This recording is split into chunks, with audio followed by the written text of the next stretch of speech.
Over the past few decades, we've seen a huge influx of overseas talent coming to the NBA, as most teams, if not every team, has made it mandatory to invest in international player scouting in order to maximize roster building and finding the right players while trying to contend for championships. While of course for the longest time, there were actual concerns about international players not being effective in the NBA. But those questions have slowly been overshadowed by the arrival of highly dominant international players and of course by the emergence of guys like Giannis Antetokounmpo, Nikola Jokic, and Luka Doncic most recently, as such players have shown that overseas talent can thrive in the NBA just as good as anyone else.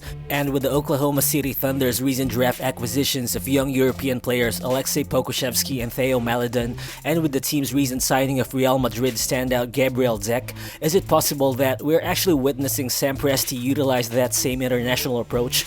Or basically, is it trying to shift the team's focus on international players as the OKC Thunder enters the first official rebuild in franchise history?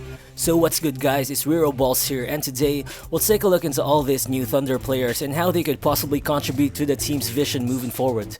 And we'll also look at some of the possible reasons why the Thunder could actually benefit from this international approach. But before we move on, if you're a Thunder fan and if you want to see more content like this, and if you happen to enjoy this video, please make sure to hit that like button as it helps the channel a lot.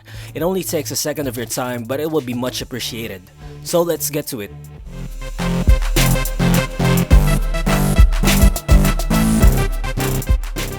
The San Antonio Spurs have been one of the most successful franchises in the modern NBA. They've won 5 NBA titles over the past couple of decades, they've never missed the playoffs for the longest time until recently, and they've actually done this with their signature template of building the team through a collection of international talent all throughout the years. Of course, prior to being drafted by the Spurs, not a lot of scouts really paid attention to overseas guys like Tony Parker or Manu Ginobili. Then there's guys like Boris Diaw, Patty Mills, Aaron Baines, Rasho Nesterovic, Marco Bellinelli, Corey Joseph, Thiago Splitter. Well, those are only some of the overseas gems that the organization have found through international scouting. And even Tim Duncan, who was considered as a team superstar and the main piece of their championship core, can actually be considered an overseas player, as Duncan is actually a native of the US Virgin Islands and he only came to the mainland United States as he was about to play college basketball, although of course he's still an American. But to get the point, overall the Spurs team culture had an international flavor right on its core, and although Duncan was seen as a team superstar, this group under Greg Popovich's system actually played more with a team focus instead of a superstar focus, emphasizing constant ball movement, off-the-ball motion, and just a lot of half-court centered offense, much like how European teams actually played or are actually playing even up to this day. And if you look at it, Kawhi Leonard was supposed to be the next phase of the organization after the conclusion of the Spurs Big Three era, but of course we know how he basically forced his way out of the team, and who knows, maybe not being able to relate to the team's international flavor was a huge part of his decision. Well, maybe he just really wanted to go home in Los Angeles, or it could be that he just wanted to move to a big market team. Well, not that it's a bad thing, and there's no actual proof either that American players tend to prefer playing in bigger markets or bigger cities. But I mean, if there's any team who could actually make sense of this, it's definitely the Thunder. They've already experienced this firsthand with Kevin Durant. Of course, KD signed his rookie extension with the team, but when he hit unrestricted free agency, he opted to sign with the Warriors to play in the Bay Area. And also, PG made it look like he wanted to stay in OKC for the long haul, but apparently he just wanted to get the max money which no other team could have given him, and he still eventually wanted out as he forced his way to the Clippers. Well, of course, there are American players like Russell Westbrook or Damian Lillard who have proven that they could stay loyal with a single franchise regardless of them being paid tons of money, which is normal. But I think those two guys are more like outliers more than anything. Because let's be real, not a lot of superstars would stay on small market teams, especially when the goal of winning a championship becomes harder to achieve.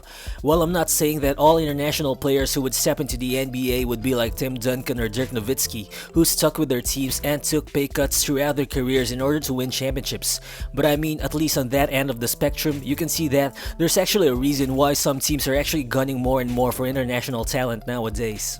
And so, as we've seen, the Thunder have already taken the international approach in the first draft of the rebuild, acquiring Serbian big man Aleksej Pokusevski and French guard Theo Maledon, while OKC has 34 draft picks over the next 7 years, but so far, these two guys have made it look like the Thunder have already started the rebuild the right way, as Poku and Theo have just recently set an NBA record by becoming the first pair of teenage teammates to score at least 20 points in the same game.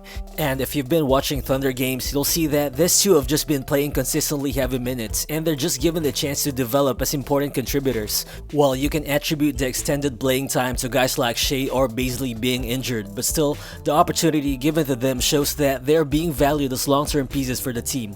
Well, first, if you look at it, Theo Maledon was drafted 34th overall by the Sixers in the 2020 draft and was acquired by the Thunder as part of the Al Horford trade. And based on how he's playing, it's hard to imagine that he was actually a second-round pick. And during the first few months of the pre-draft period, Theo was actually projected as a lottery pick up until his draft stock suddenly decreased because of reduced playing time and also because of a shoulder injury which put him out for a month while playing in the Euroleague during the 2019 to 2020 season. Well, Theo was already a professional at 16 years old, and I mean, before he got hurt, this guy was considered one of the Euroleague's youngest rising stars. So basically, it shouldn't really be a surprise that this guy plays with some kind of maturity entering the NBA even at 19 years of age. While obviously, throughout his rookie season, Maledon has already been showing that he has the intermediate passing skills and that he's a steady playmaker, as he has already recorded a franchise rookie record with 12 assists in a game tying Russell Westbrook. He's also shown the ability to score on all three levels, and this guy at 6'4" has great physical tools for a combo guard, and I think he can also thrive playing next to SGA in the long run because of his ability to play both on and off the ball. And despite not being a starter all throughout the season, Theo has already shown promise as a first-year player, as among all rookies is averaging more than 20 minutes per game. He ranks 8th in points per game, 12th in rebounds, 5th in assists, 13th in field goal percentage, 8th in 3-point percentage, and 7th in steals, while also averaging the 7th most minutes played. And overall, only LaMelo Ball and Tyrese Haliburton have recorded more total assists this season than Theo. So yeah, you can just see that statistically, Theo can hang among all those guys out there. I mean, he's just really fundamentally sound for a young player. He makes the right passes, he's able to find ways to score, and he's shooting threes at a pretty good clip for a rookie. Well, there are still times that it becomes more apparent that he's indeed a 19-year-old, as he makes the occasional bad passes and misreads. But I think that's just the price to pay for developing players placed in these kinds of starting jobs. But already, you can see his professional experience in Europe slowly rubbing off his game, and with more experience running the point in the NBA, he'll obviously just get better and better as a player. Then there's also Aleksej Pokusevski, who's been one of the most intriguing rookies up to this point. While no question, Poku's 7-foot frame combined with his ball handling, passing and scoring skill set got the attention of people, while also attracting criticism, especially during the first few months of the season, as this guy literally averaged 2.5 points and shot 29% from deep up until the month of February. But after coming back from the GLeague, Poku has shown so much statistical improvement, as during his last 16 games, he has averaged 12.5 points, 5.8 rebounds, almost 3 assists, and almost 1 block per game, while shooting 38% from the field and a much improved 37% from deep. And for the entire month of March alone, he's also had an above average 57.7 true shooting percentage, while having 40, 44, and 71% shooting splits, which numbers definitely aren't bad for a guy who was seen as one of the worst rookies earlier in the season. While overall, Poku has just been showing out recently, he just looks like he's already playing with much more confidence. I mean, he's had more playmaking duties, he's been attacking the rim more, he's shooting step back threes, and he's actually making them.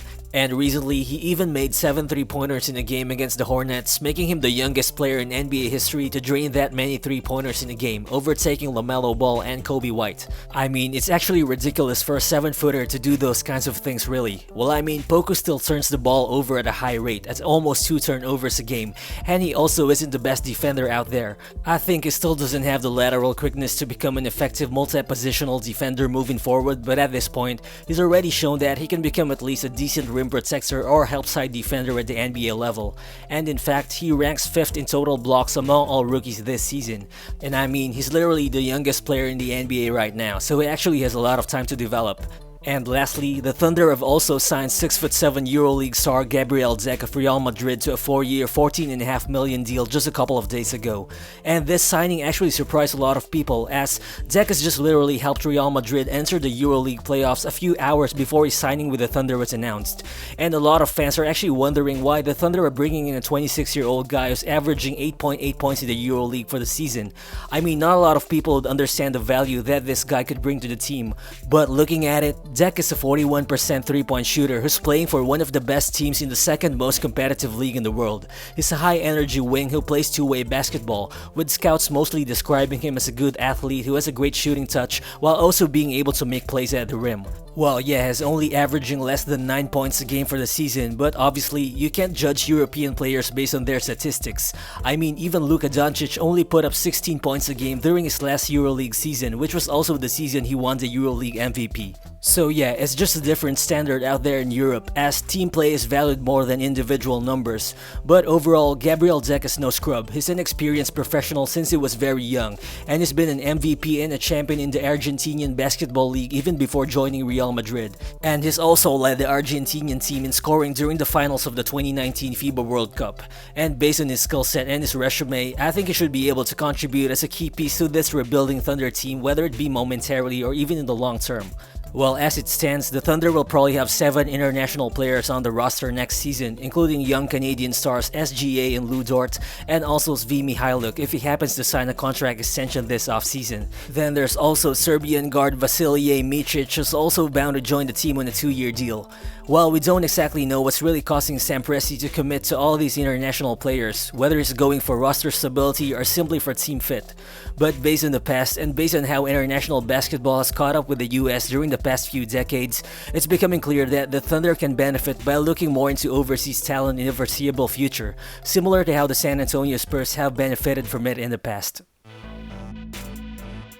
Thank you for sticking until the end of the video, and as always, feel free to share your thoughts in the comment section below, and please do consider subscribing if you're new to the channel. Again, this is Rero Balls, and I'll see you on the next one. Peace.